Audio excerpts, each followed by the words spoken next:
Cuando tienes una empresa o la administras, estás pendiente de muchas cosas. Imagínate que además de todo eso, debas preocuparte por auditorías externas, internas, cumplimiento tributario.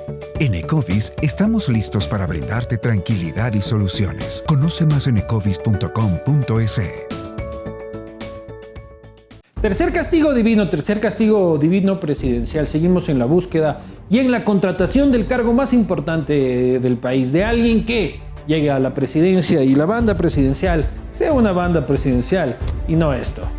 Ahora, el tercer castigo, estamos con el candidato a la presidencia, el señor Gustavo Larrea, quien busca el cargo por Democracia Sí.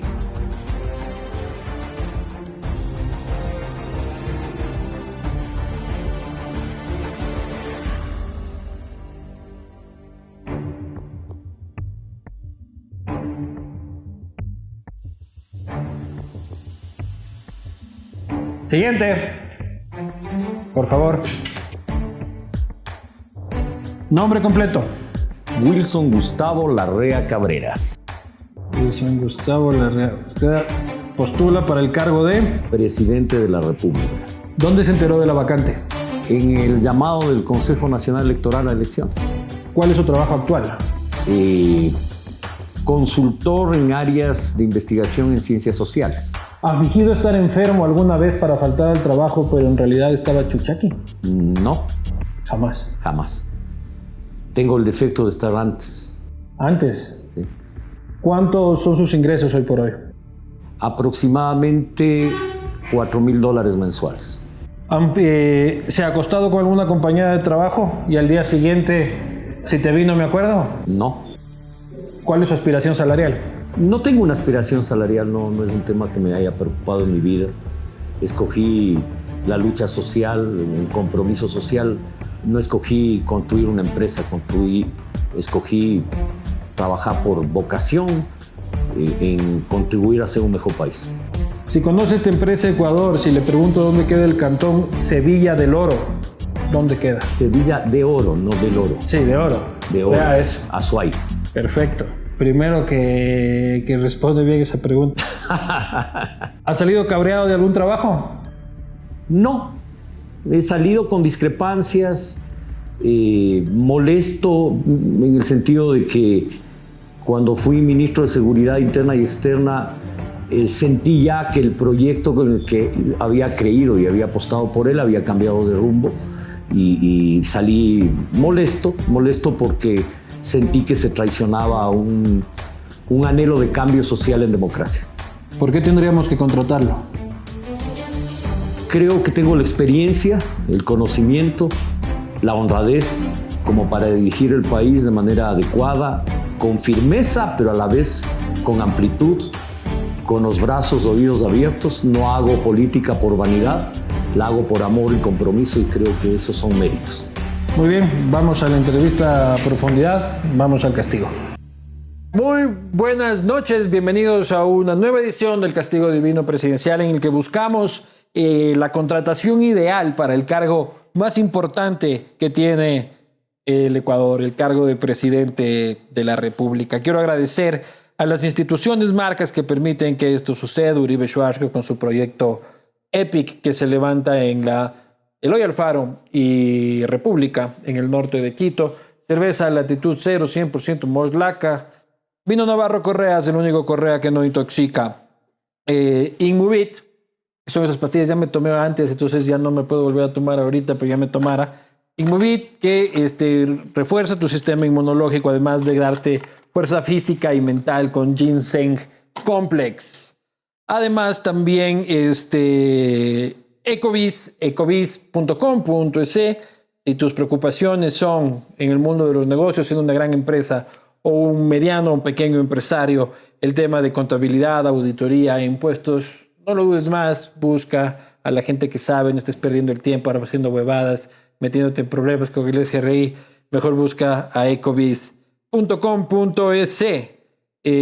Banco Guayaquil, muchísimas gracias también por apoyar este espacio y sin más damos la bienvenida a nuestro invitado de esta noche, candidato a la presidencia de la República, viejo político, siempre más en la papeleta en tras bastidores de la política, hoy busca la presidencia de la República con su movimiento Democracia Sí. Me refiero, por supuesto, al señor Gustavo Larrea. ¿Cómo estás, Gustavo? Muy bien, un gusto poder estar aquí en La Posta y dialogar en Castigo Divino. Este es Umbrella, que te manda, Umbrella, unos protectores solares para que vayas por el país sin quemarte el cogote. Sin quemarte mucho. Sí. Entregado Muchas gracias. estás. El candidato del gobierno, dicen algunos. Sí, hay gente que dice, pero la realidad es que yo no he sido parte de este gobierno. Correa dijo al inicio del gobierno que yo era parte del gobierno. Se equivocó totalmente, como se equivocaron muchos. Si yo lo que fui y que coincidí, y me pareció bien que Moreno se distancie de Correa, rompa con Correa, me pareció un avance para la democracia, convoque la consulta popular y que incorpore en esa consulta algunos planteamientos como la no reelección indefinida, como eliminar la ley de plusvalía que había fracturado a la industria de la construcción, prohibir la minería en fuentes de agua, parques nacionales y áreas de reserva, entre otras preguntas. Y yo apoyé esa consulta, porque fue una consulta, diría yo, que expresó un clamor nacional. Ya, lamentablemente, pero los dos primeros años era Larrea es el poder tras el poder. Y desfilaban en tu oficina los aspirantes a funcionarios, los funcionarios a exigir la clemencia y el cariño de Gustavo Larrea. Pero eso es falso. Es decir, eso es lo que dijo Correa, y hay gente que le oye mucho a Correa, le oyen de más a Correa. Eso es mentira. Yo no fui funcionario de este gobierno, sino para que les negara, hubiese sido ministro, hubiese sido asesor, algo hubiera sido. No. Pero no puedes negar que se construyó ese mito de que eras el poder tras el poder. Construyó Correa ese mito y alguna gente se lo creyó, pero yo no jamás además intervine yo en ninguna acción del gobierno. No coincidí con muchas políticas del gobierno. Me parece que le faltó sentido de urgencia. No impulsó reformas complementarias a la reforma política que impulsó. No completó la reforma política. Por ejemplo, en el tema corrupción había que dar de baja esta ley de corrupción, que es esta ley de contratación pública, que es en la pandemia de la corrupción, que es la otra pandemia que tiene el país. El COVID es la ley de contratación pública. No se reformó esa ley, no se impulsó una política diría yo, una reforma económica fundamental. Pero nunca una has llegado a estrecha amistad con el presidente Moreno. Es decir, yo con el presidente Moreno conversé. Panas. No, es que hablemos las cosas como son. Yo si fuese responsable de la política pública de este gobierno, lo diría. Pues digo, ¿qué tengo que ver yo con lo que el gobierno hace o deja de hacer? Absolutamente nada. El presidente Moreno decide lo que él cree conveniente y su equipo. Yo nada tengo que ver con eso. Jamás me he metido yo en aconsejar, pedir. Si me piden opinión, las doy además de manera pública. Pero la amistad perdura. Es decir, lo que te podría decir, cuando tú eres un amigo, tienes un amigo que lo conoces toda la vida, yo no voy a desconocer esa amistad, pero políticamente yo no soy parte de este régimen. Hay gente que aparentemente no tiene nada que ver con el gobierno y sin embargo son los que tienen ministros en el gabinete, son los que influyen en la política pública. No voy a mencionar, a esos lo dirán en su momento. Es evidente además. Pero no voy a entrar en eso. Pues aquí... Ay, pero es evidente, pues es evidente que el gobierno tuvo un pacto con el Partido Social Cristiano que se desmoronó ese pacto hace un año más o menos y que después tuvo un pacto con el partido Creo, con el movimiento Creo de Lazo y que lo mantiene hasta ahora. Es decir, evidentemente... El morenismo se volvió de derecha, dice. Hizo alianzas con el Partido Social Cristiano y después con Creo. Es decir, sin duda ellos inciden en la política pública, unos en un tiempo, otros en otro, y están juntos. ¿Qué diferencia con Democracia Sí? Hace un año y 6 meses, Democracia Sí presentó por primera vez candidaturas porque el Consejo Nacional Electoral nos negó la posibilidad de ser inscritos del 2017 de manera ilegal, por orden del expresidente en una insulpina. Me refiero al señor Correa. Y nuestra organización el año que pasó, tuvimos una muy buena votación, obtuvimos 1.400.000 votos, ganamos 34 alcaldías, 24 como Democracia Sí, 10 en alianzas, ganamos algunas prefecturas, una directamente solos y otras en alianzas, y Democracia Sí no participó ni con la derecha ni con el gobierno. Pero ¿cómo ves al gobierno ya de salida? Al gobierno que pretendes reemplazar. Creo que le faltó, lo que te dije, sentido de urgencia. No hizo las reformas que debió Porque hacer. no se te escuchó muy crítico durante estos 4 años. Completar la transición. Es decir, sí he sido crítico. Recuerdo yo que en octubre, cuando el gobierno anuncia la elevación de precios de los combustibles, soy uno de los pocos que dice no, medidas de shock no, medidas graduales. No hagan una medida de shock. El gobierno hizo la medida de shock. Incluso el día en que, y yo que les pido al gobierno, que dialoguen, que lleguen a acuerdos, porque el país se incendiaba. Pocos preveyeron, vieron, intuyeron lo que iba a pasar. ¿Pero crees que octubre fue un golpe de Estado? ¿Un intento de golpe de Estado? Detrás de las protestas legítimas hubo vandalismo, la quema de la Contraloría sin duda tenía una agenda que era forzar una crisis política, y yo creo que sí hubo. El sector del correísmo quiso dar un golpe de Estado. ¿Y el indigenismo? No creo, yo creo que el movimiento indígena fue usado un justo reclamo y protesta que se convirtió en un hecho vandálico y de violencia. Pero algunos indígenas sí participaron en la violencia, desde luego, pero no creo que el movimiento indígena en su conjunto estuvo metido en un intento golpista. ¿Pero qué opinión te merece el señor Vargas y el señor Issa? Creo que cometieron errores graves, es decir, no se puede meter a los periodistas a la fuerza en un evento. Se irrespetó a la ciudadanía, hubo agresión, hubo violencia en las calles. Pero esos son hechos puntuales, pero ¿te parece que son líderes legítimos del movimiento indígena con una propuesta válida? Porque otros los llaman delincuentes, pandilleros, violentos. No creo que se les puede calificar a ellos de delincuentes pandilleros. Creo que ese es un error de interpretación. Creo que son líderes sociales que tienen una propuesta desde sus reivindicaciones étnicas, muchas de esas reivindicaciones absolutamente justas. ¿Has Pero tenido no es conversaciones justo el con ellos? ejercicio de la violencia. No es justo el ejercicio de la violencia. Es ilegítimo, es ilegal, y creo que ahí hay causas y problemas de fondo que hay que resolver y que el país no ha resuelto.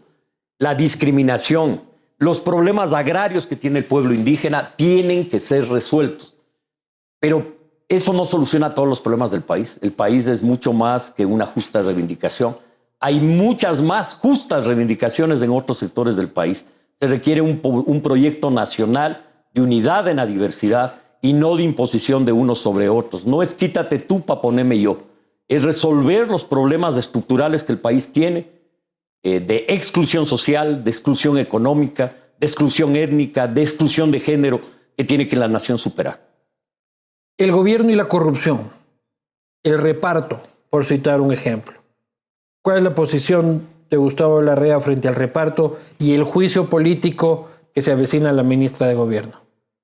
Creo, y ustedes han tenido como la posta una posición en ese sentido.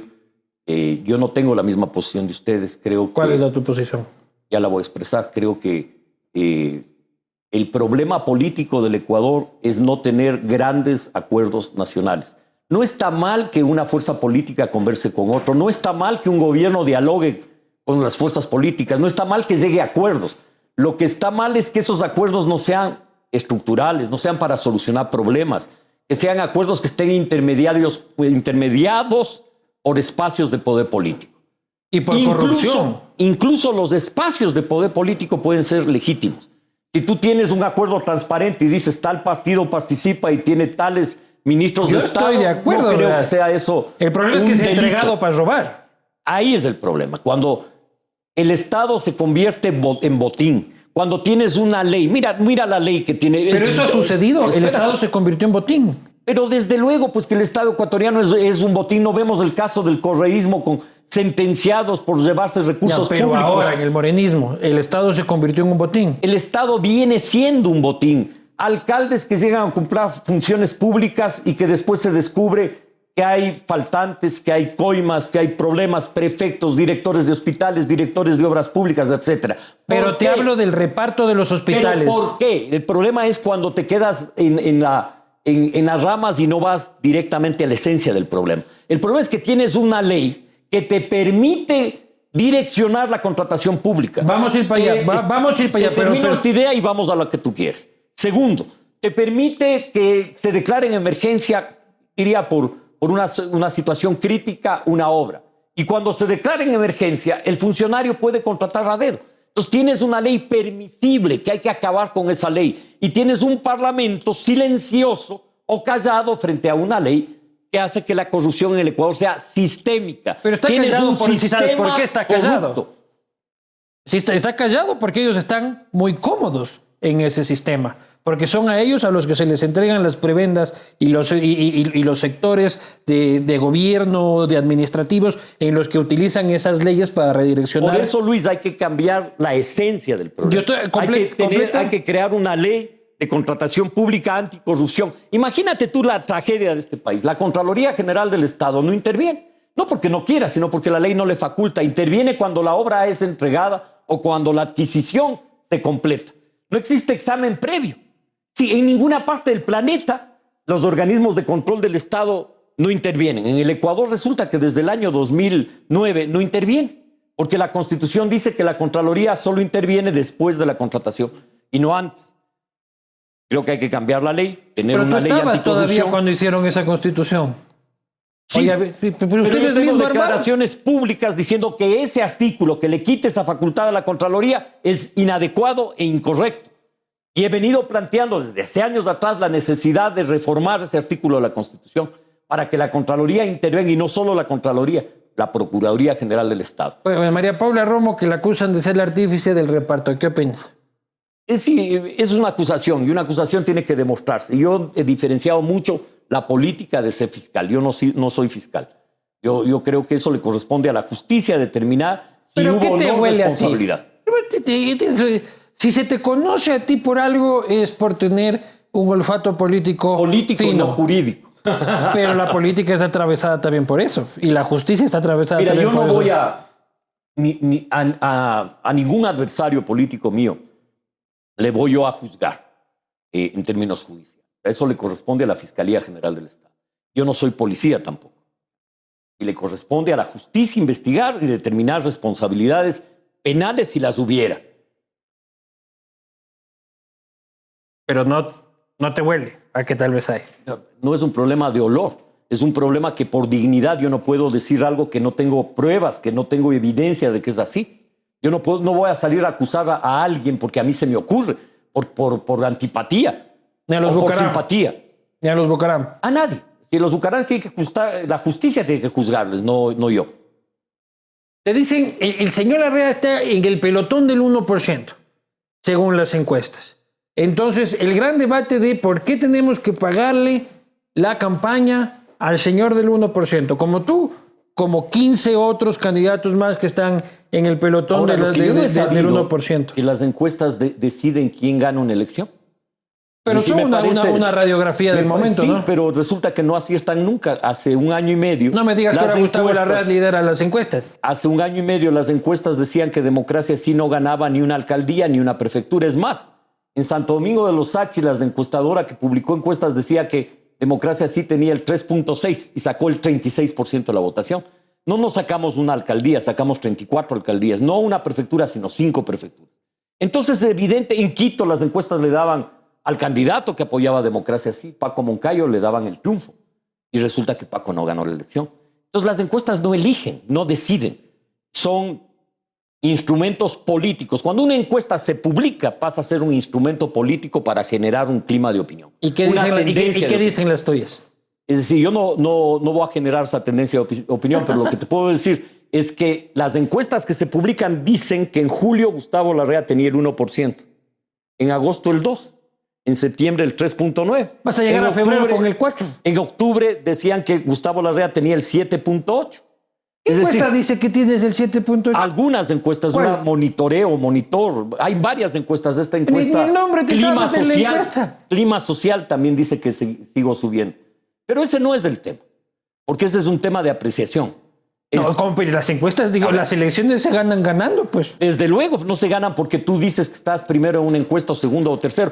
Tan es manipulado que tienes encuestas que dicen que gana Lasso, que gana Arauz, que gana Yaco. Por lo menos 2 de esas 3 encuestas le mienten al país. Hay una encuesta que decía en enero que ya teníamos presidente, un exalcalde. En marzo ya teníamos también otro presidente, que era el ex vicepresidente. Si no me acuerdo, en julio había un ex candidato, 5 veces candidato, que ya era presidente. Y resulta que al menos Que ahora, que ahora volvió al ruedo. Ahora parece que sí, que vuelve al ruedo, pero eso es como cuento.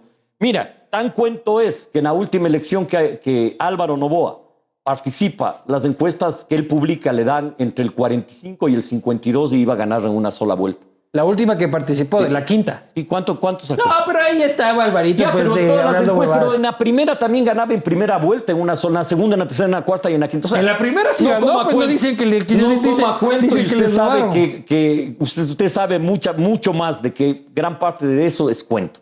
Es generar una corriente de opinión favorable a generar un escenario.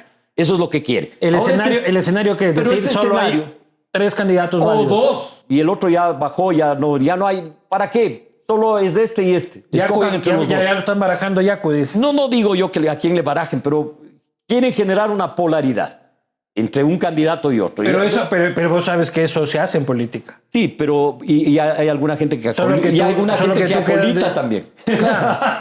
Pero es que la polarización funciona. Y lo hiciste tú en el 2006 para que gane Rafael. Pues. No. Era polarizar con Alvarito. ¿Era Alvarito el gran capital o ustedes? No fue así. Nosotros en esa campaña, cuando yo la dirigí, esa campaña nosotros empezamos muy bajo y logramos llegar a segunda vuelta con mucho esfuerzo. Pero no hubo una polarización. Sí fue una campaña que fue contra todos, porque no había polaridad en ese momento. Terminó siendo una segunda vuelta entre los que mencionaste, pero ni mucho menos. Pero Rafael era buen candidato, ¿no? Esto no quiere decir. Una buena materia prima tenías ahí. A ver, yo creo que el contexto político del país era un contexto de cambio social. El pueblo ecuatoriano ha buscado ese cambio y votó por ese cambio. Ese cambio lo traicionó Rafael Correa, que no hubo el cambio. No tienes cargo de conciencia. No te levantas de noche así diciendo, puta, la cagué. ¿Por qué hice eso? No, ¿Por qué porque no es un tema individual. De este verdugo? Porque no es un tema individual, es un tema social. Porque la gran mayoría de ecuatorianos votamos por el cambio, porque queríamos un cambio en democracia. No queríamos continuar con los mismos de siempre. Y resulta que al que cambiamos nos traicionó. Algunos le traicionó al país. Y lo asaltó al país. Y algunos le vendieron el alma al diablo. Yo tengo el mérito de decir, no, me voy. Me voy porque yo no vendo el alma al diablo. Y tú lo sabes muy bien. Yo no soy un mercachifre de la política. Yo dije, me voy. Y lo dije públicamente. Es más, cuando el expresidente Correa, yo era ministro de gobierno, hablaba de que la gordita horrorosa, yo públicamente le decía al presidente, públicamente, que era una ofensa a la mujer. Es decir, no es que yo me quedaba calladito ni me acomodaba. Yo nunca me he estado acomodando. Yo hago política por convicción, por principio. Han pasado 4 años desde que se fue Rafael. Seguimos hablando de Rafael. Rafael pone a una persona que no conocemos y esta persona está en segunda vuelta. Pero, ¿qué carajo pasa? ¿Por qué le pones vos en segunda vuelta? Vos eres gran elector. O sea, ¿qué te pasa? Según las encuestas. Según las encuestas. Pero discúlpame. Entonces tú dices que no me digas que Arauz no tiene votación. Sí, yo no te digo que no tenga, pero no puedes decir está en segunda vuelta. Entonces haciéndole el juego a Correa. Entonces pelea por la segunda. Correa es invencible. Entonces tú eras invencible, Correa. Todos los comunicadores, una parte importante del país se puso de acuerdo en que Correa era invencible. Especialmente los comunicadores de oposición. Y le hicieron invencible. ¿Cuándo? Cuando en todos los 10 años del correísmo, en la consulta popular, de la metida de mano a la justicia. Pero si dimos la pelea, ¿cómo? Dieron la pelea diciendo que Correa era invencible. Que cómo vas a creer, me decían a mí. La consulta la tiene ganada Correa. ¿Y sabes cuánto quedamos? 50.4 a 49.6. Los partidos políticos, incluyendo el de Lazo, incluyendo el de Nebot, incluyendo el de Alvarito, se quedaron callados. ¿Por qué? Porque ya estaba perdida la consulta, iba a ganar el sí abrumadoramente. Él no hubiera ganado si es que las fuerzas políticas de oposición, de izquierda, de centro, de derecha, hubiéramos trabajado conjuntamente. Nos dejaron aislados y solos. Y sin embargo, estuvimos a un tris de ganar la elección. ¿Qué te quiero decir con esto? Que las matrices de opinión muchas veces son acolitadas con los periodistas de oposición y los políticos de oposición. Entonces hay que controlar a los periodistas, no, dices. No hay que controlar. Carlos Ochoa, ¿eres tú? ¿Eres tú, Carlos Ochoa? No. No, yo no te pido que controlarte a ti para nada, sino que tú tengas sensatez en el sentido en que si tú generas esta corriente de opinión, le estás favoreciendo a quienes dices combatir. Pero otra cosa es no advertir también los fenómenos que se producen. Sí, pero no exagerar los fenómenos que se producen. ¿Cómo que no exagerar? En Bolivia Entonces ya le pones en segunda vuelta a Arauz. En Bolivia el señor el tema Mesa... de Arauz después de las elecciones y veamos si es que es verdad lo que tú decías o es verdad lo que yo te estoy diciendo En ahora. Bolivia el señor Mesa ya repartía cargos. Error de él, pues. Acá, Aquí hay un candidato que cree que ya ganó también. A varios ya hubo. Yo empecé por el o alcalde. tu candidato a la alcaldía de Quito, el general Moncayo, ya repartía secretarías, ya eran alcaldes, ya... Por eso estaban de mismo no hay fiesta. que equivocarse. Por eso mismo no hay que equivocarse Pero ni ahora darle resulta diciendo al muy país sensato cuál es el cuando nuevo cometiste presidente. el mismo error hace un año y medio. Cuando recién empiezas una campaña electoral, cuando todavía ni siquiera estás en la punta de partida, y así fue enero, así fue marzo, ya tenían presidente. Y resulta que los candidatos dijeron, no tengo chance, mejor me retiro. ¿Pero cuál es la base electoral del correísmo entonces, si no es segunda Yo creo que vuelta? la base electoral del correísmo fluctúa entre un 12 y un 18%. Que no es poca cosa. Que no es para nada poca En la cosa. atomización que hay ahora... Desde luego, pero pucha, eso no quiere decir que estén en segunda vuelta. Si hay que derrotarles, pues hay que derrotarles electoralmente a una fuerza autoritaria y corrupta. Y hay que derrotarles, desde luego. ¿Y qué opinas del candidatito? Muy flojo el candidatito. Además, triste para los otros candidatotes, que tenían mucho más, digamos, más historia de vida, más... De ellos mismos. De esos mismos, pues de los correístas mismos. Pero lo que pasa es que lo mismo no tenían que quemar a los ya quemados, pues. ¿Qué van a ponerte un Ricardo Patiño ahí? Para que le saquen narcovalijas, Sánchez y toda la pendejada. Bueno, es decir, no me refiero precisamente a él, sino a los que no están prontuariados, me refiero.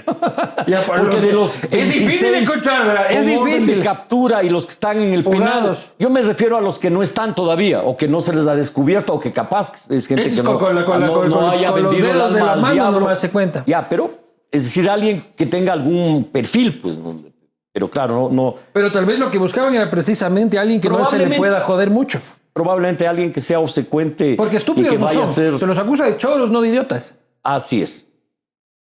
¿Pero qué opinas del candidatito? Solo que no tiene perfil. O sea, creo que... ¿Te parece un tipo intelectualmente Sí, válido no, como interlocutor en una contienda política? Todo el mundo tiene derecho democráticamente a ser candidato, pero creo que es un candidato con muchas falencias. ¿Cuáles son sus falencias? Creo que no conoce el país, que tiene una visión limitada, libresca, que no tiene idea. Por ejemplo, te voy a decir que casi pocos dirigentes políticos la tienen.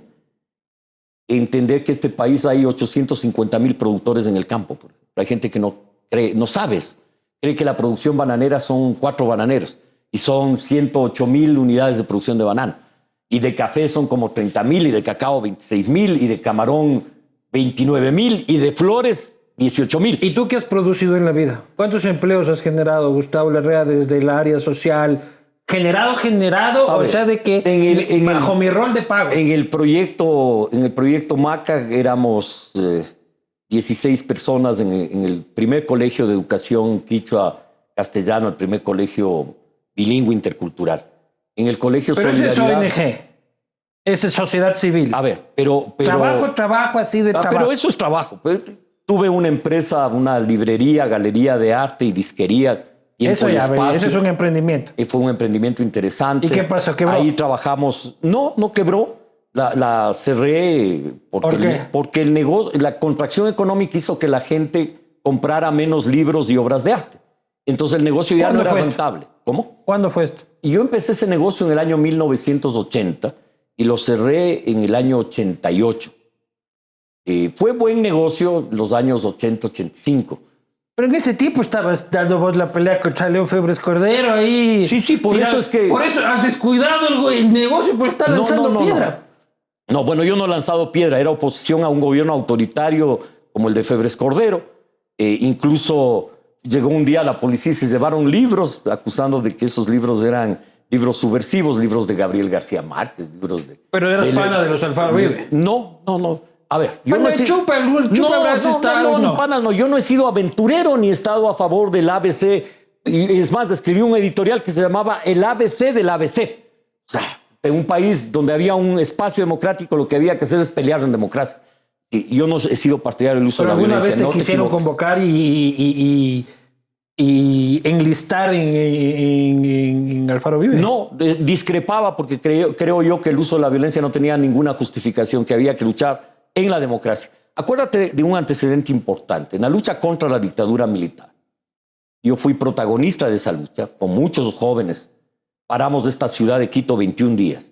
Jamás lo estamos usando la violencia. Lo hicimos con marchas pacíficas hasta que la dictadura convocó elecciones. Es más, el día previo, la mañana, en la noche en que la dictadura aceleró la convocatoria de elecciones, se produce un hecho importante. Los jóvenes de colegios y universidades salimos a la calle y la policía y el ejército salieron también. ¿Y qué hicimos nosotros? Entregarnos. Llenaron los buses de gente, buses de gente, nos entregamos todos. Teníamos ya más de 600 presos. Era un Gustavo Pelilargo ahí en ese tiempo. Claro, usaba el pelo largo, tenía pelo. Pues. Claro, pucha. Imagínense cuánto tiempo ha pasado. Tenía pelo. Y en la noche la dictadura aceleró el proceso de elecciones. En esa época pintábamos Quito, dictadura no democracia sí. Y cantábamos dictadura no democracia sí. Jamás. De ahí sacaste el nombre.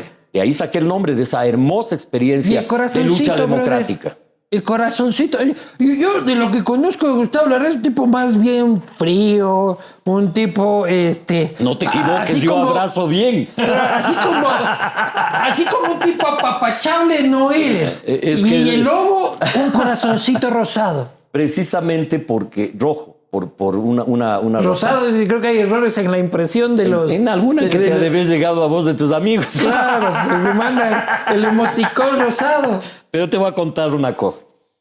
¿Qué onda el corazón? Un día estábamos reunidos creando democracia sí. Con tu hermano.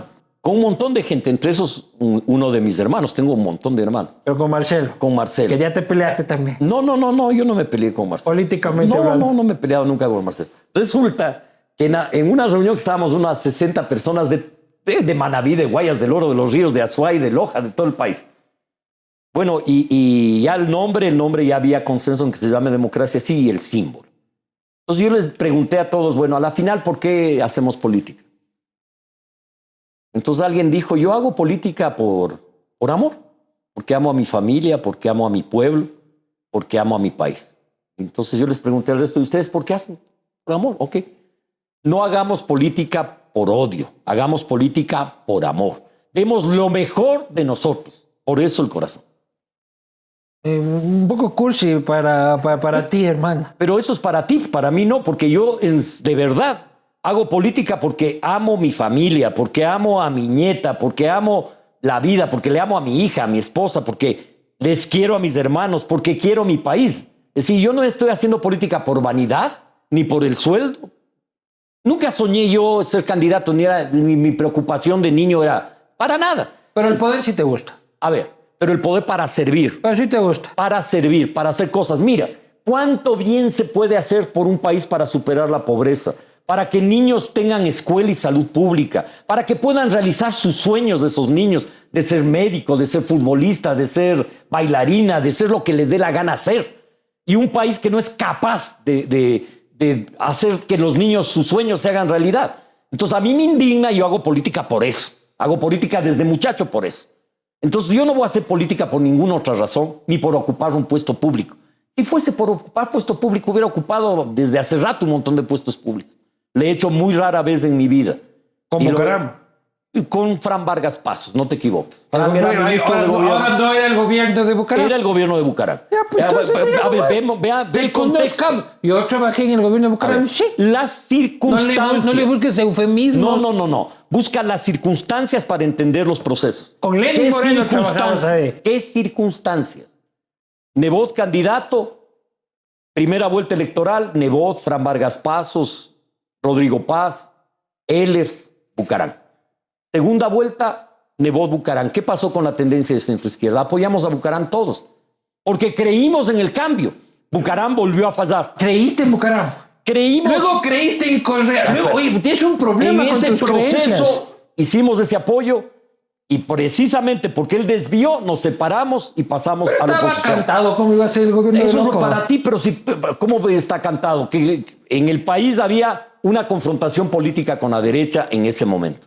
Bucaram no respondió a los intereses de la mayoría de los ecuatorianos y entró en una profunda crisis política. Gran candidato Bucaram, ¿no? El como general materia prima, el general Fran Vargas Pasos fue su ministro de gobierno y él me pidió que le acompañe como subsecretario y le acompañé en varios meses. Y de ahí tú le llevas a Lenín Moreno a trabajar allá. Lenín Moreno trabajó ahí en la Secretaría, en la Secretaría de Administración del Ministerio. Pero vos le conseguiste No es un problema que yo les lleve. Lenin era parte del proyecto político con Fran Vargas Pasos, con APRE. Y ahí, pero contigo, Sinan Brother. Yo era parte de ese proceso, desde luego, no te estoy negando. Rompemos con Bucaram y pasamos a la oposición. Así fue. Ahora que ves a Bucaram en la condición en la que está... Penoso, me da lástima de la situación en la que está viviendo él y su familia, lamentablemente involucrados en casos ya bochornosos para el país. Pero humanamente te da también pena. Estoy diciendo, desde luego. Y como me puede dar pena cualquier ser humano que viva una situación Rafa, compleja. ¿te da pena de que esté así en el ático solito? O sea, no creo que esté en el ático solito. Yo creo que eso es lo que les vendieron a algunos, pero no creo que esté en eso. Creo que Rafael vive una pantomima. ¿Qué vive? La pantomima de la locura del poder, de alguien que tuvo un poder concentrado en sus manos, que no entendió que los pueblos quieren cambios sociales, pero los quieren participando, siendo actores en la política, en la economía, en la sociedad. ¿Crees que él ya tiene problemas psiquiátricos hoy por hoy? Digamos, no soy psicólogo ni psiquiatra como para determinar los problemas que él tenga, pero en lo político que sí puedo opinar, yo creo que fue un gobierno autoritario que le dejó marcado al país una constitución que está vigente todavía, hiperpresidencialista, que debilitó las funciones de la Fiscalía General del Estado, de la Contraloría, de la Procuraduría. Pero yo no me acuerdo que de tú hayas sido tan crítico cuando vos estabas en el gobierno cuando hicieron la Constitución. Por eso me fui y por eso fui crítico. Te olvidas tú. Bueno, en este tiempo todavía tú no estabas en los medios, pero te olvidas. ¿Cómo que no? Sí estaba yo, pues. ¿En qué ya estaba. ¿Qué revista estabas vos? Yo, en la época de la Constituyente, yo estaba en el diario La Hora. Ya, después de la Constituyente, ¿en qué estabas tú? Cuando yo rompo con Correa. En el diario La Hora yo seguía ahí hasta... ¿Qué digo yo cuando salgo del gobierno de Correa? Ya me voy, ya vuelvo. No.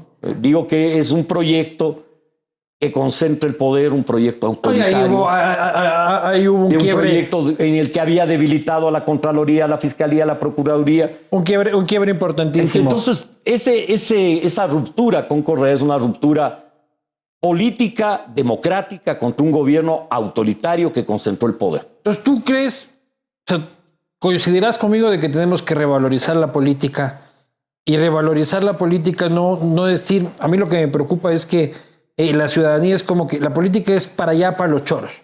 Entonces los buenos perfiles desaparecen de las papeletas. Estamos de acuerdo, ¿no es cierto? A ver, yo creo que tienes razón tú, que después de la barbarie que estamos viviendo con la corrupción, la politiquería da asco. Desde hace tiempo. Desde luego, pues imagínate tú con 12 ministros y gerentes de empresas prófugos y como 10 o 12 presos. Sin duda la política da asco. Y de este también. Por eso también. Lo que pasa es que endosamos la corrupción yo no estoy a un diciendo, solo gobierno. No. Y no solo en el gobierno de Correa, desde antes. En el gobierno de Moreno, en el gobierno de Lucio, en el gobierno de Bucaram, en el gobierno... Por lo mismo el país requiere... El lleve está en el ADN de la política ecuatoriana. Mira, no solo en la política, lamentablemente, en la recaudación tributaria. Nuestro país recauda el 17% de su Producto Interno Bruto, 17.000 millones de 100.000, cuando el promedio en América Latina está cerca del 30 y en Europa y Estados Unidos en el 37. Es decir, ahí puedes ver evasión tributaria, falta de cultura tributaria, etcétera. O sea, hay que hacer cambios de fondo en el país. Y estoy de acuerdo contigo. El país requiere hacer esos cambios de fondo y requiere que la política deje de ser mala palabra. Y la única forma que deje de ser mala palabra es dignificando. Y dignificándole es hacer política con honradez, con sensatez. Y creo que ese es el reto que tiene el Ecuador entero. Y presentando perfiles en ese tipo de altura. Y tú pones a Richard Barker como candidato. Con mucho respeto con Richard Barker. Es como que tú fueras candidato de democracia así por pichincha porque tengas afinidad y digas, bueno, entro a la pelea electoral, entonces ya no puedes tú hacer... No, espera, yo lo que quiero decir es, con mucho respeto con Richard. ¿Por qué estigmatizar a una persona? No, tú sabes lo que estoy... Nos hemos quejado por años de farándula. Pero es que está siendo injusto, porque Richard... A ver, ¿en qué creo yo que está siendo injusto? Primero, y después vamos a hablar de la candidatura de él. Creo que está siendo injusto con Richard, porque Richard ha hecho un trabajo con la población afroecuatoriana, especialmente afroecuatoriana guayaquileña. Lo pones por famoso. No. Él tiene un liderazgo en la población afroecuatoriana clarísimo, no solo en la provincia del Guayas, en Esmeraldas, en otras provincias del país. Lo mismo decía Es un con el hombre- Team Delgado, Alianza País. Es un hombre comprometido, es una persona que tiene un compromiso político y social, claro. La fundación que él en aquel trabaja de lucha contra el consumo de alcohol y drogas es una fundación que hace un muy buen trabajo con jóvenes de los sectores más pobres de la ciudad de Guayaquil.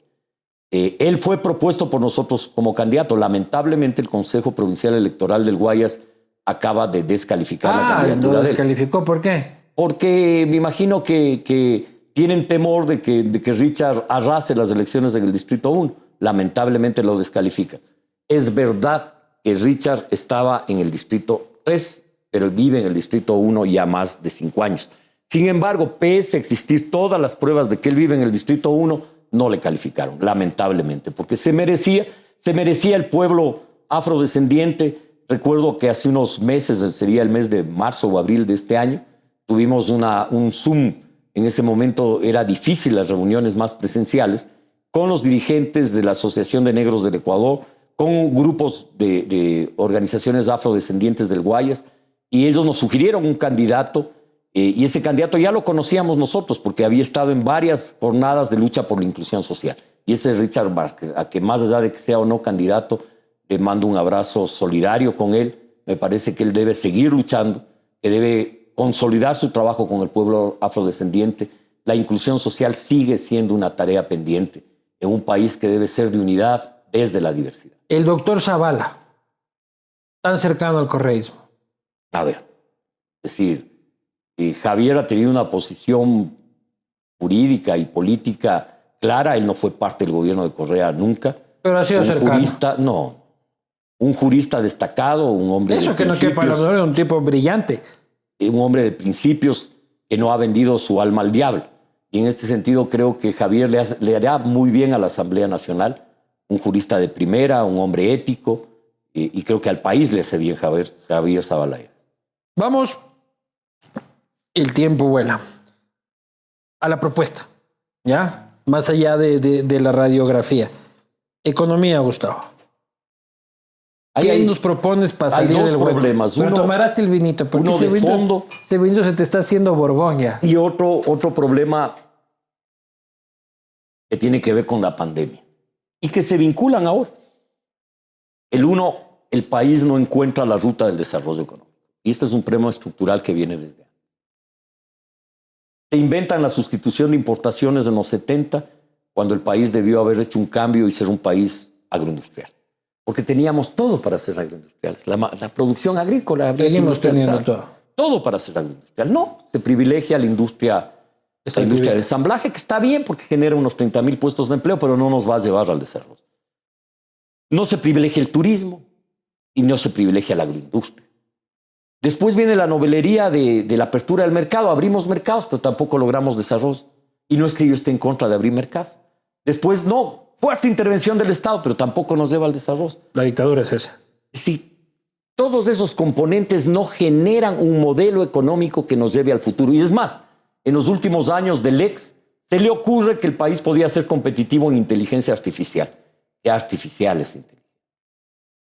El país va a competir con Asia en eso. ¿Cuándo? Desde luego que la inteligencia artificial hay que usarla para nuestra agroindustria, para nuestra producción agropecuaria, para el turismo. Tenemos que ser campesinos para siempre. No podemos soñar en ser un país exportador de tecnología. A ver, yo creo que el país puede tener Tenemos que rubros de dedicarnos al exportador. banano y a vender flores. A ver, el país puede ser un país agroindustrial porque tiene todo para hacerlo. Este es el país de la biodiversidad. Si nosotros incorporamos tecnología de punta, podemos lograr quintuplicar nuestros ingresos como país sin problema, con la misma producción actual. Basta ver la diferencia de un país desarrollado como Suiza en la producción de chocolates. Suiza le exporta al mundo más de 30,000 millones de dólares anuales en chocolate. Nosotros vendemos al mundo 400 millones de dólares en cacao. Algunos que La estaban viendo esta diferencia- entrevista, ¿qué sabe de economía alguien que solo tuvo una galería en los 80 y en la vida ha administrado una tienda de la esquina? A ver, no es lo único negocio que yo he hecho, pero déjame hablar de economía un poquito más. Creo que ese es el problema de fondo. Por otro lado, tenemos una legislación que traba el crecimiento y desarrollo económico. Genera quebrada tras quebrada, hueco tras hueco, y no una autopista para el crecimiento y desarrollo económico, que es lo que el país necesita. Básicamente en trámites de impuestos. Un país que tiene trámites, impuestos. Tienes un país donde hay 200,000 micro, pequeñas, Pero no te medianas veo siendo unidades de flexible producción. con los tributos.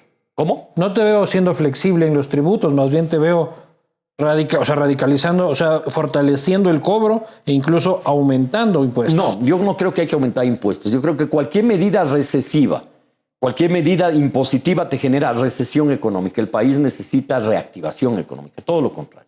Creo que hay que ir a una política Pues económica. eliminar impuestos. Una política económica, por ejemplo, Ve, en relación al IVA. la izquierda eliminando impuestos se va a acabar el mundo. Déjame terminar la idea. El IVA, por ejemplo. El IVA. Si tú aumentas el IVA, lo que vas a hacer es disminuir consumo. Lo que hay que hacer es mantener el IVA y generar una cultura tributaria. La gente no paga el IVA o no pide factura por el IVA porque no tiene una cultura. Mira la experiencia que los pocos años que hubo la lotería tributaria en el Ecuador, que hubo 2 veces en la historia. Esa lotería tributaria disparó el cobro del IVA. Subió 18, 21% anual el cobro. Es decir, generas una cultura tributaria. Hay que construir una cultura tributaria. No hay que aumentar No, impuestos, hay que ver si es que ese incremento de la recaudación no venía también por un incremento de la liquidez y del flujo. El crecimiento en esos años... La lotería per se de el crecimiento en esos años era aproximadamente 3% anual crecía la recaudación. Cuando se implementa la lotería, el crecimiento se dispara. ¿Y el precio del 18. petróleo cuánto subió en ese mismo tiempo? No te podría decir el dato exacto de eso. Compáralo y estoy seguro de que aumentó la liquidez y por eso No, el pago de tributos fue mayor. Y el pago de tributos porque tiene había que más ver- consumo, pues. Pero esa es una hipótesis tuya. Es decir, en todo caso, el pago de tributos en nuestro país requiere una cultura tributaria y requiere, desde luego, que los organismos encargados de cobrar los impuestos los cobren. El y que la impuesto a evasión salida de disminuya. divisas. ¿Cómo? El impuesto a la salida de divisas. Yo creo que hay que irlo bajando paulatinamente y creo que esa es una medida que no la puedes quitar de golpe, pero no la puedes mantener. Es una medida que hay que quitarla gradualmente. ¿Impuesto al patrimonio lo tienes No, en en carpeta? absoluto. Absoluto. ¿A grandes fortunas o nada? No, nosotros no podemos, el país no puede creer que el crecimiento y desarrollo, el desarrollo de la economía con la justicia social y la inclusión social son caras de la misma moneda. Si tú no fortaleces el desarrollo económico sustentable con justicia social, haces inviable un proyecto económico. Tú puedes lograr avances en economía. Chile es un ejemplo importante. Avance en economía, pero no avance en redistribución de la riqueza. Generas un conflicto social en el mediano plazo. El país requiere un modelo de desarrollo económico con justicia social, con inclusión social. Ya, pero cultura tributaria. Pero de ahí, políticas claras, acciones claras. Desde ¿cuáles? luego, mira, el país requiere inversión. El país requiere bajar las tasas de interés. Ya. Eso es urgente por la crisis de la pandemia, porque muchos ecuatorianos, básicamente emprendedores, pero cualquier familia ecuatoriana que ha sido afectada por la pandemia ha disminuido sus ingresos y tiene que pagar deudas con tasas de interés muy altas. Son necesarias reestructurar las deudas de los sectores productivos del país en general y de los tarjetavientes. Es absolutamente necesaria una reestructuración de deudas. Pero además de ¿Cómo el reestructurar Estado se mete a reestructurar deudas privadas? A ver, el Estado tiene una parte del crédito, lo maneja el Banco del Pacífico y la Corporación Financiera Nacional. En lo que es banca pública, esto es una decisión política del gobierno. En lo que es banca privada, es un acuerdo con la banca privada, sin duda.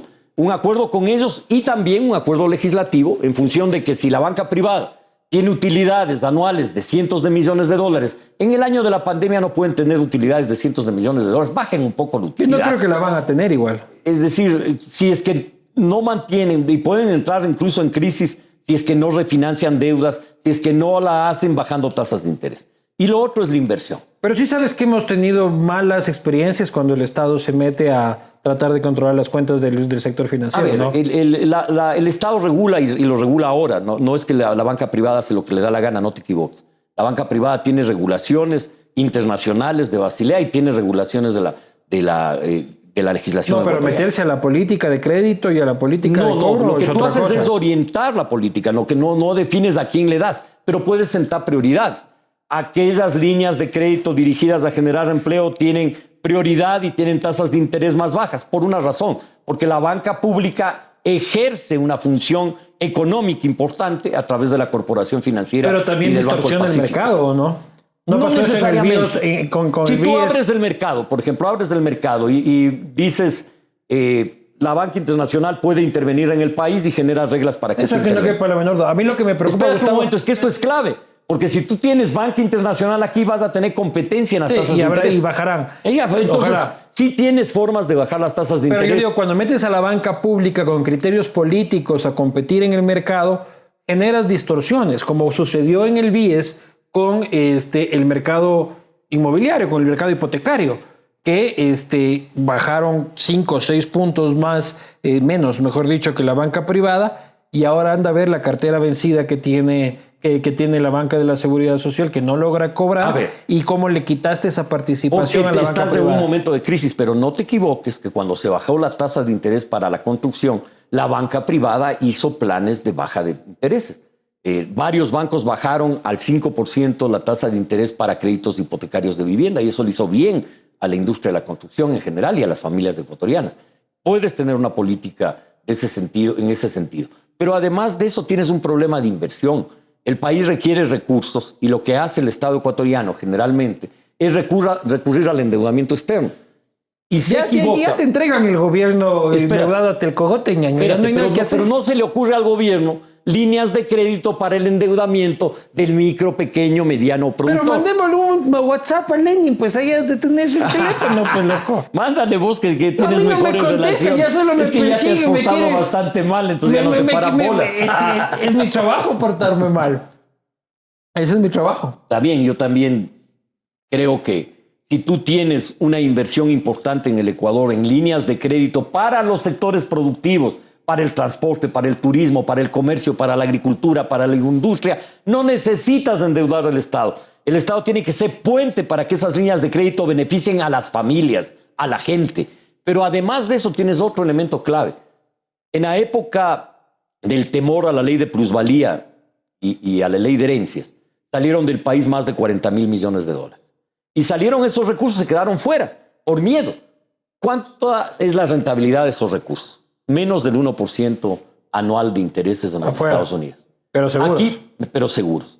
¿Por qué no regresan? Porque aquí tienen que pagar entre el 25 o el 30% de impuestos. No van a regresar. Si alguien tiene X cantidad, no va a volver si le tiene que pagar el 25 o el 30%. Por eso te digo, hay que tener flexibilidad. Si tú pones un impuesto y bajas eso al 5% y les dices, todo el que tenga ahorros o capital fuera del país, en este año, si los traes, pague el 5% y puede operar en el país, no volverán los 40.000, pero volverán 3.000, 5.000, 8.000 millones.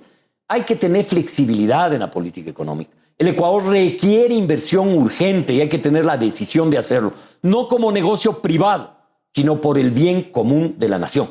Empresarios que pueden decir, chuta, el Gustavo, pero es fue el ideólogo de la revolución, pues ¿qué garantías me da a mí como inversionista, como sector productivo, de decir, voy a volver a confiar en lo que dice el señor? A ver, yo tengo amigos empresarios, conocidos empresarios, converso con sectores empresariales, tengo una muy buena relación con la Cámara de Turismo del Ecuador, que está en una profunda crisis y que hay que echarle una mano.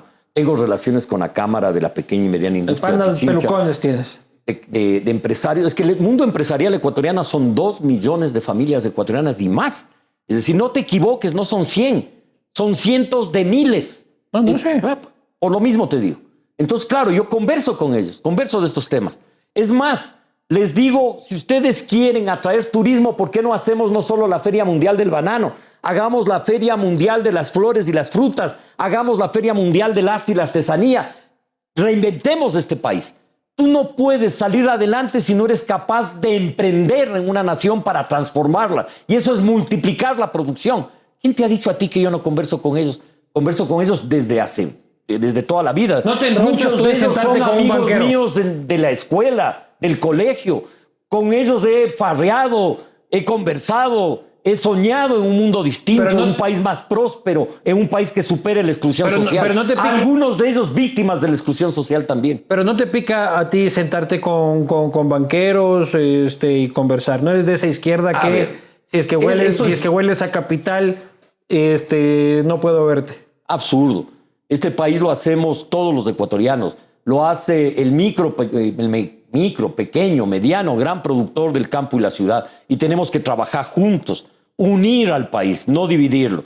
Unidad en la diversidad, para la inclusión social, para el desarrollo económico y para la justicia social. No es contradictorio el desarrollo económico con la justicia social. Son caras de la misma moneda. Unidad, dices. ¿Y por qué la izquierda no se pudo unir? ¿Por qué no tuviste un diálogo con Yaku y te voy a poner un ejemplo. En teoría hubiese sido una conversación natural. La derecha tiene 11 o 12 aspirantes. La centroizquierda tiene 2 y la izquierda tiene 1. Es decir, en la centroizquierda no fue posible una alianza con la izquierda democrática. Ellos lanzaron su candidato, tienen todo el derecho desde luego de hacerlo.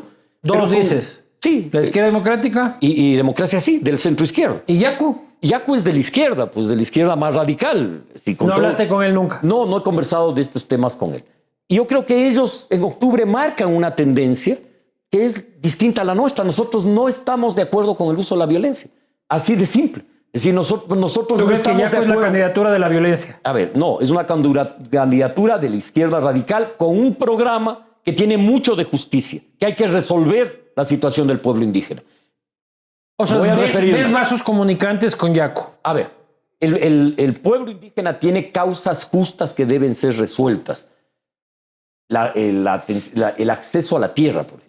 En la reforma agraria... Pero hablemos de la unidad de la izquierda. Pero vamos a hablar de fondo. Es que si nos metemos a la reforma agraria 1972... No, pero el pueblo indígena no tuvo acceso a la tierra, sino a la tierra comunal. Y ese es un problema estructural del país que hay que resolver. Es decir, entonces no hay problemas que hay que resolverlos. Desde luego que hay que resolverlos, pero el programa que yo represento es un programa te vas a meter a repartir tierra ahora? En la diversidad. En el siglo XXI te vas a meter a repartir tierra. Sí, yo no te he dicho eso, yo te digo que hay problemas que deben ser resueltos. Pero hablas que el país ya ha tenido varias reformas agrarias. Tienes 850,000 unidades de producción agropecuaria, que es un paso importante, pero tienes un problema en los Andes ecuatorianos de pobreza y pobreza extrema que hay que se soluciona con tierra. Es decir, el Estado es dueño de más de 2 millones de hectáreas, para decir una cosa. Es decir, podrías tú solucionar parte de los problemas entregando parte de esa tierra a comunidades, a familias 2 que no millones tienen de acceso. parte de eso serán áreas protegidas, ¿no? No me refiero a las áreas protegidas, ni zonas de reserva, ni áreas protegidas, ni cometer el error histórico de entregarla a los páramos como tierra comunal, como tierra no productiva, que genera graves problemas de supervivencia a una parte de la población ecuatoriana, donde están los índices más graves de desnutrición, de pobreza extrema.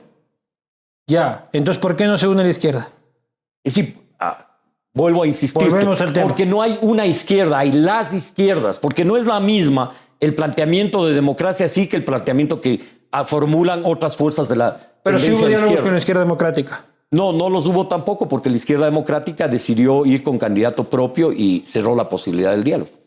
¿Y con quién dialogaste? ¿No has dialogado con nadie vos? Yo he dialogado con todos los sectores, pero te quiero decir que la tendencia de centroizquierda tiene 2 candidaturas. La derecha tiene 13. ¿Montúfar dónde lo pones? En el centro derecha. ¿Por qué? Porque me sale No, porque él se ha definido así, pues, o sea, históricamente él ha estado más cercano a una alianza con el Partido Social Cristiano, con Creo. Bueno, ahí sí tienes razón, ¿no? Legalización. No solo ahí. Ahí. Entre otras cosas, y la gente sacará sus conclusiones. Legalización de la marihuana. Ese es un tema. Eres de izquierda. Te habrás fumado un porro en tu vida. Ese es un tema conflictivo, controversial. Es un tema de salud pública. Pero te habrás fumado un porro en tu vida. No.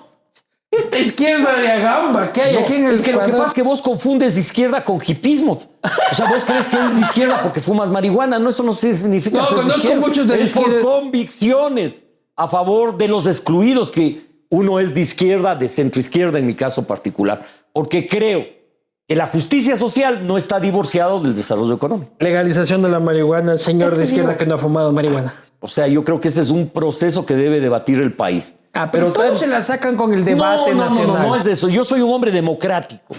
Es decir, si la sociedad ecuatoriana quiere legalizar, bien, pero si es que eso implica ¿Pero qué quiere Gustavo Larrea? Sí, yo quiero una sociedad donde la gente viva en paz, donde la gente viva con inclusión social, donde la gente no se muera de hambre, donde no te discriminen por ser negro, por ser indio, por ser cholo. De la legalización de la marihuana. Pero estoy hablando de temas de más importancia y fondo. Es como decir, vas a permitir el uso de alcohol libremente las 24 horas al día.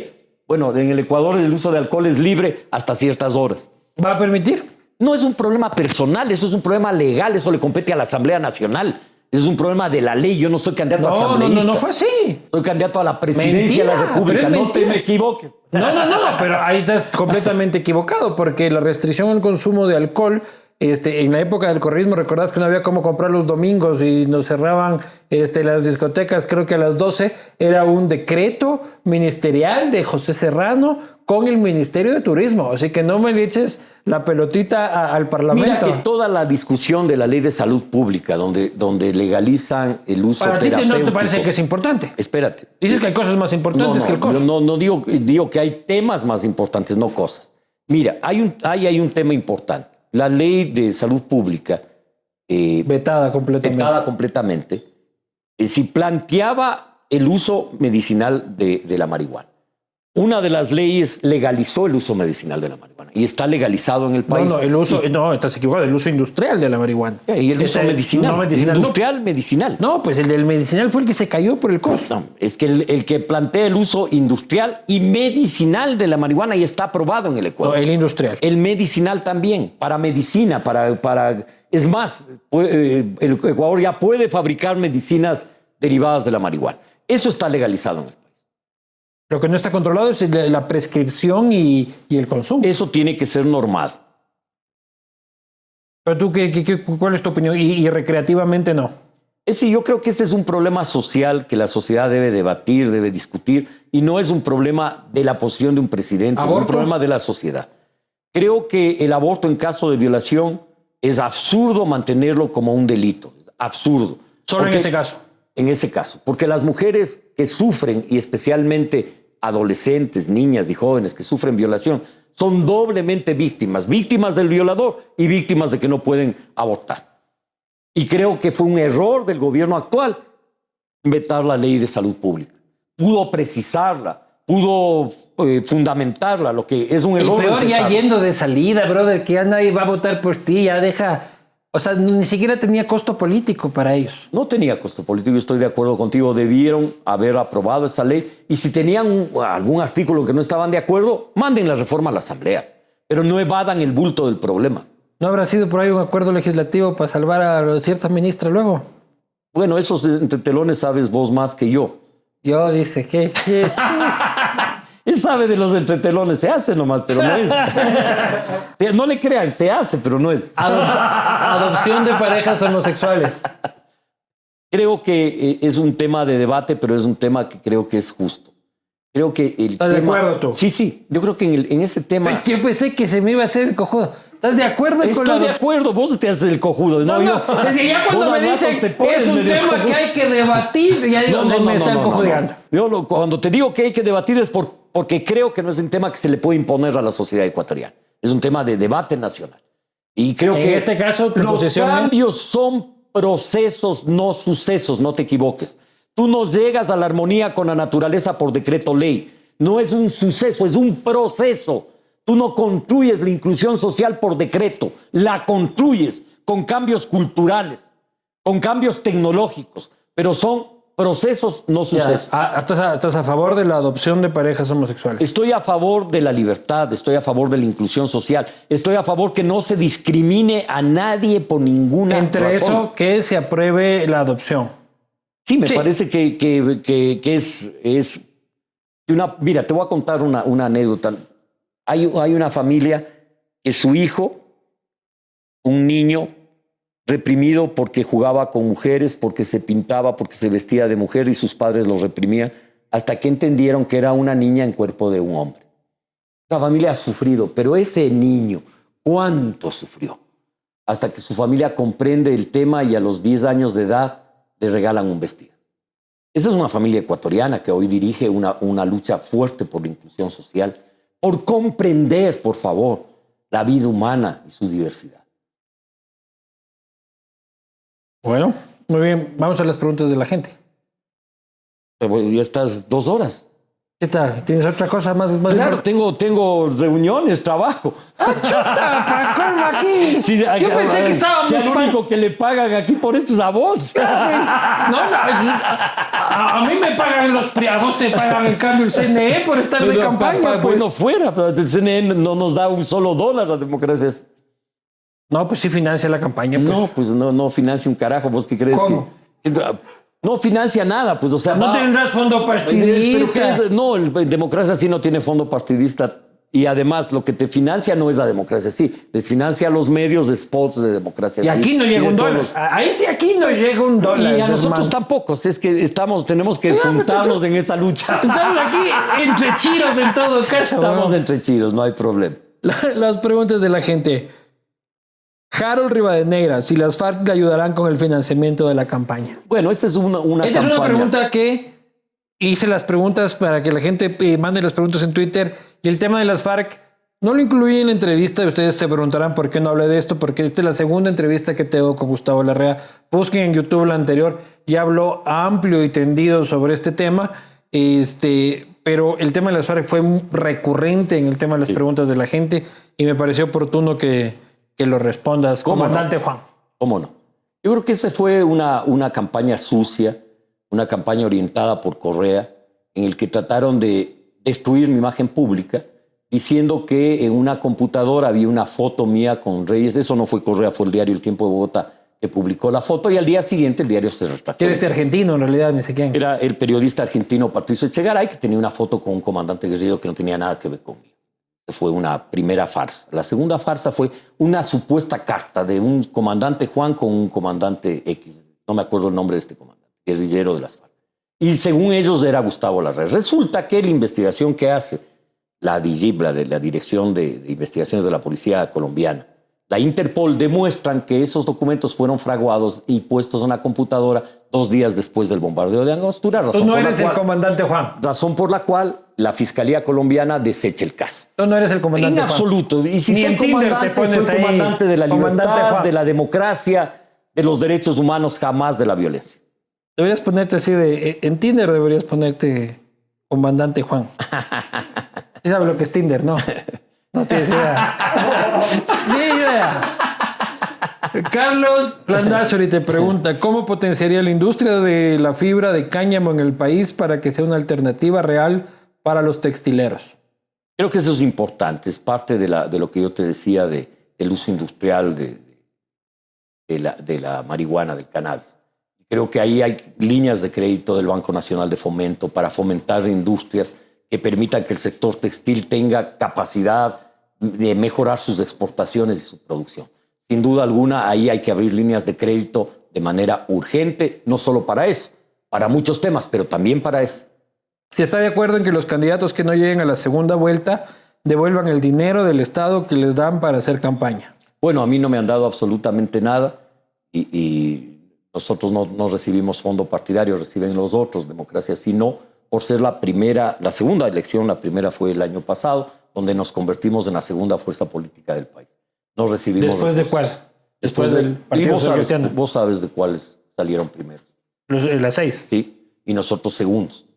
No fueron los de Creo, ellos sacaron, creo que quedaron quintos. ¿Quién fue el tercero? Y el tercero no me recuerdo realmente, pero Creo sacó 6%. Pachacútec también tuvo una buena elección. Más o menos el 7 sacó. Ajá. Alfredo Quito, ¿de qué vive? Esta pregunta es para todos los candidatos. ¿De qué vives? A ver, yo vivo de consultorías, hago trabajos de ese tipo. ¿Consultorías de qué? Hago trabajos de consultoría sobre temas ambientales, sobre temas sociales, sobre temas jurídicos, sobre temas... Distintos ONGs me han contratado. Trabajé muchos años en la ONG Tierra de Hombres. Ya ni te acuerdas, hermano, yo trabajé muchos años, dicen esta ONG, trabajé en Esquel a la que muchos nunca años. iba. No, que nunca iba, que iba y trabajaba. Esquel. Dirigí Esquel, yo fui director de proyectos de la Fundación Esquel, fui fundador de la Fundación Esquel. Es decir, yo he trabajado toda mi vida, tuve una librería. En los años de crisis del correísmo, cuando nadie me daba trabajo y cuando era prohibido mi nombre por la persecución de Correa, yo vendía agendas de esferográficos y relojes. Y los vendía, iba a empresas y vendía. Es decir, yo no le tengo miedo al trabajo. Yo he trabajado toda mi vida. Y Verónica seguiré trabajando Velázquez hasta dice... el último día de mi vida. Verónica Velázquez dice, pregúntele dónde está el comandante Chauvin. ¿Qué es de Chauvin? Ni idea de cuál será la vida de él. Chauvin, ese era Lojano, Chauvin. Lojano, medio pariente tuyo, creo que es. No todos los lojanos somos parientes. Eric Cruz, ¿cuándo se dio cuenta de que estaba con una banda llena de delincuentes? Yo creo que cuando el país se dio cuenta. Es decir, yo me separé del correísmo por discrepancias políticas, por el intento de meter la mano a la justicia. Yo les quiero recordar que yo dirigí la campaña por el no. Esta vez no, señor prepotente. Cuando el señor prepotente propuso el sí para meter la mano a la justicia. Yo encaré y dirigí esa campaña y lo hice con todo el ñeque. Nos ganaron con muy poca diferencia. Lamentablemente nos ganaron porque las fuerzas políticas y sociales de todas las tendencias no empujaron, no arrimaron el hombro para derrotar al correísmo. Culpa del periodismo, dijiste hace un rato. No dije eso. Yo dije que culpa de ustedes, el periodismo genera tendencias de Ustedes. opinión que le hacían el juego al correísmo. Siendo autocrítico, ¿cuáles Y a son los veces se defectos? olvidan de eso. Siendo Por autocrítico, medio inteligentes se olvidan del tema. siendo autocrítico, ¿cuáles? Los que crearon el correísmo nos echan la culpa a Pero nosotros. si vos nos apoyaste, déjate. Hay que ser caretuco. Hay que ser caretuco. ¿Cómo es la caretucada de la semana? Hay que ser Siendo autocrítico, ¿cuáles son los defectos de la izquierda ecuatoriana? Yo creo que la izquierda ecuatoriana ha sido dogmática, sectaria, caudillista, no ha entendido el país, ha querido aplicar fórmulas dogmáticamente sin comprender la diversidad de esta rica nación. No ha pensado en el país, ha pensado en los textos de alguien importante, buen escritor, buen analista, pero no ha pensado en el país. Ha sido sectaria, no ha entendido que el país requiere grandes acuerdos nacionales. ¿Ha cogobernado con el morenato? ¿Qué No. evaluación tiene de estos 3 años de mandato? Creo que el gobierno empezó bien, hizo una consulta, se distanció del autoritarismo y cometió el error de no avanzar en la reforma económica, en la reforma social, en la reforma a la educación, en la reforma al sistema de salud pública. Que si puede comprarse 2 centavos de carisma. ¿Qué tipo para seco, sin gracia, plano, simple? Eso ya más bien un ataque más que una pregunta. Pues, Pero Ernesto Aguirre yo lo que Guerrero te dice... puedo decir es que vos me des esos 2 centavitos de carisma. No, yo no tengo para regalar, yo tengo con las justas, hermano. Pero un tipo sin carisma, te dice. Bueno, ese es el criterio de él, respeto el criterio, desde luego. Y esas han sido todas las preguntas. Sí, perfecto. Ustedes sacarán, queridos amigos, salud. Habría que te servir. Ya estaba yo entreteniéndome con la... No que tenías otra reunión, que esta huevada, que estoy haciendo aquí, ¿por qué mejor no me voy? Amigos, amigas, ustedes han escuchado esta larga conversación, profunda conversación con el candidato a la presidencia de la República por Democracia Sí, exministro de Estado, el señor Gustavo Larrea. Serán ustedes, una vez más, quienes saquen su conclusión cuando estén en la soledad y en la intimidad de la urna, y precisamente lo que este espacio busca es tratar de exponer ante ustedes los criterios, opiniones y ofertas de estas personas para que cuando lleguen a ese momento de intimidad no la caguen tanto como la hemos venido cagando durante estos 200 años de vida republicana. Muchísimas gracias, Gustavo. Gracias. ¿Algún mensajillo final? Vamos a decirle... Es su culpa, periodistas, hijo de madre. No he dicho que es su culpa. He dicho que muchas veces le creyeron en exceso al correísmo, incluyendo. Bueno. Y en eso hay que ser autocríticos.